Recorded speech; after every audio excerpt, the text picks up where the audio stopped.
آپ جتنے نوجوان آئے نا، میں آپ کو ایک ہی بات کہوں گا، علماء کی صحبت میں بیٹھو ہے، علماء کی صحبت اختیار کرو، ان سے فیض یاب ہو، ان سے علم سیکھو، اس کے بدلے اللہ تعالیٰ آپ کی دنیا بھی سنوار دے گا، آخرت بھی سنوار دے گا۔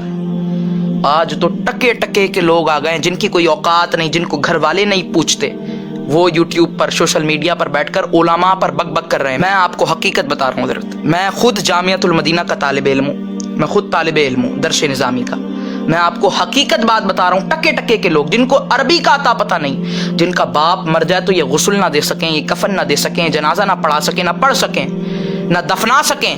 وہ لوگ بیٹھ کر علماء پر بک بک کر رہے ہیں۔ مجھے اپنے ایمان سے بتاؤ، آپ کی مسجد کا عالم، آپ کی مسجد کا امام 7 سال 8 سال 6 سال لگا کر درس نظامی کرے، رسول اللہ کا دین پڑھے، پڑھائے، حدیثیں پڑھے اور پڑھائے، تو اس کے مقابلے میں آپ کسی پلمبر، انجینئر یا کارپینٹر کو لا کر کھڑا کر سکتے ہیں؟ نہیں جناب، کیونکہ اس نے تو